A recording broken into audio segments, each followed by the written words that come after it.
I was 19 when I got to meet Julia Child for the first time, and it was a Q&A. It was a really cool environment, and someone asked a really complicated question, and she had such a simple answer. She said, if it tastes good, it's all well and fine to me. So even though something might not be authentic, if it tastes good, go for it. It's like what we learned with the Philly cheesesteak, CJ. Well, yeah. Make it the way you want. I know a lot of people like to make fun and tease in the comments that I elevate way too much or do stuff really nice. Actually, there's a new guy that said I didn't elevate enough.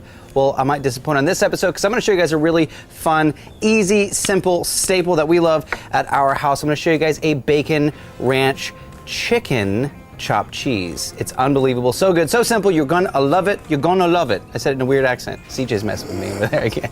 Let me show you guys how to do it. First things first, our Applewood thick cut bacon. I'm gonna take this thick cut bacon down. We're at about medium low heat. Essentially what we wanna do is create really crispy, stunning, gorgeous bacon, like breakfast bacon. And I like my bacon crispy. You ever seen the scale like 1 to 10? I'm like a 9.5. CJ's an 11. Come on. Today I'm using ground chicken. If you can't find it, ground beef works for this, but I feel like the chicken, it's just a different technique. We're gonna add that ground chicken right into our bacon fat. Now to that, I'm gonna add a bit of our cheesesteak seasoning and a bit of our Parmesan ranch. While that chicken is cooking, let's get to our sauce. Now this is very simple. We are gonna start with some ranch. I'm gonna add a bit of ketchup, mustard, and some sweet relish. Don't skimp on the cheese. Today I have a bit of Colby Jack, but you could use whatever kind of cheese that you want. We're gonna crunch our bacon into it. Now we went really extra crispy, so it will break nice and easy. Ooh, melty cheese, crispy onions. All right, now the last little bit of magic, a little bit of ranch right over the top. And my friends, we are in Flavortown. That's where we are. We made it. We made it. We've all made a steak. We've all made a great steak. We've all made a not so great steak. Sometimes we have to ask ourselves the question, why? Why was it good? Why was it bad? What did we do? And I feel like understanding the whole process, or at least some of the science behind it, don't get afraid. Some of the gastronomy makes sense to help us understand why things are happening. So today, I wanna give you guys a primer on steak. I want you to know the ins and outs of a gorgeous steak before you start cooking it. So this is a primer on how to get the perfect steak, but more importantly, why it's perfect. Cool? Nerd alert. Let's do it. I'm using bacon fat. That's gonna go on my griddle at super high heat. We need high heat to get Maillard reaction. I know you make fun of me for saying it all the time, but it's massively important when it comes to a really good steak. Get your griddle temperature hot, screaming hot on one side, and then off on the other side. The bacon fat will crisp and sear that skin, allowing the surface temperature to get really caramelized and gorgeous, creating that bark, that Maillard reaction that we love and see in steak. But it also gives the middle of the steak a chance to come up to 120 without overcooking when we bring it over to the cooler side of the grill. Bringing it up slowly gives that meat, the fat on the inside of a meat, a chance to come up slowly and get really juicy. I was rambling. Add some butter, some smashed garlic, some rosemary to add some flavor. Yeah. Continue with the rambling? Continue. Continue with the rambling. The basic rule of thumb is if it took you 10 minutes to cook, you need 5 minutes to rest. Does that make sense? That makes perfect sense. Letting it rest is like this steak has been through some stuff. It's been through a triathlon. It's been through an event. It's been a hard day. It's had some action and it needs a chance to chill, maybe take a nap. Take a load off. Just take a nap to allow those fats, not juices, but the fats to hang out for a second and permeate through the steak, and what you're left with is perfection. There you go. We gotta taste this, of course. Of course. Obviously. Obviously. But I mean, you can see here, actually, check this out, CJ. Can you see the coast to coast fantasticness right there, right? I can see it. Very tiny gray band, lots of medium. That's what we're looking for. That's what we want in a really good steak.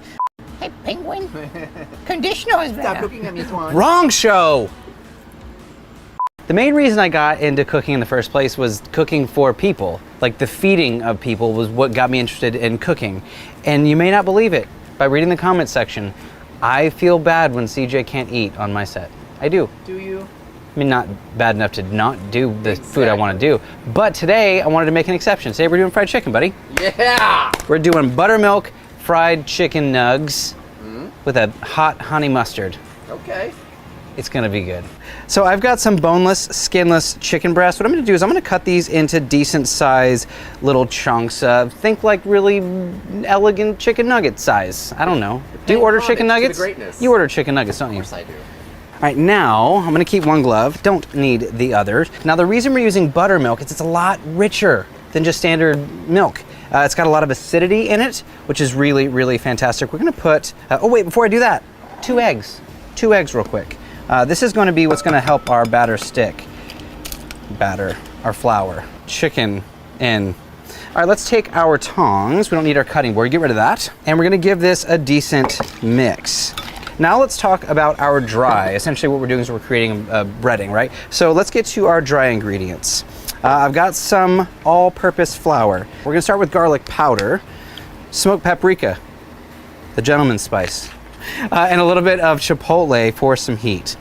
Now earlier I took an aluminum tray, my griddle at medium-high heat, added some vegetable oil, and I've got that up to 350, 375, somewhere in that range. We want to fry fast. If you ever had like really greasy fried chicken, usually it's because the oil was too cool or not hot enough.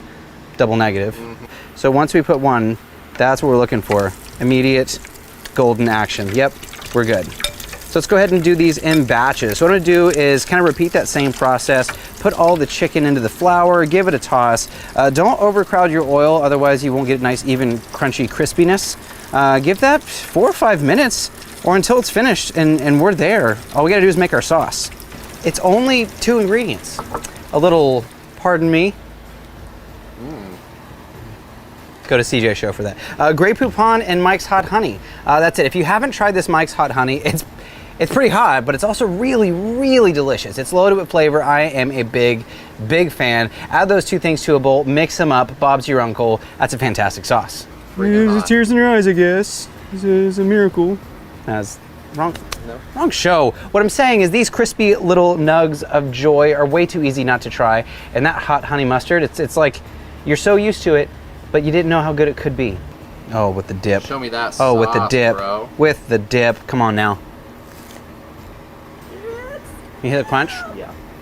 Who says you have to wait until Tuesday for tacos, or if you missed any day is good taco day? In this video, I'm gonna show you guys a really quick and simple, easy go-to Bob's Your Uncle, ABC, easy as 1, 2, 3, all the thing. It's a quick and easy shrimp taco recipe. A good cook is only as valuable as his tools, and I use this tool quite a bit. My little Ninja, little blender, little food processor is definitely the way to go. The first thing you need is a very ripe avocado. You want it to be nice and soft. We want that creamy, beautiful texture. We're gonna throw that into our blender with a bit of sour cream, a decent amount of sour cream, maybe equal parts avocado and sour cream. I'm gonna take a little bit of chipotles in adobo. Now I want some of that beautiful gravy and some of that chipotle pepper for the heat and the color and the flavor. It's all fantastic.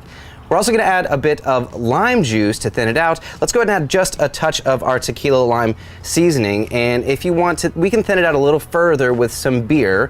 Use any kind of beer that you like, something nice and light. You wouldn't wanna use like a stout or anything like that, but a lager, pilsner, that's fine.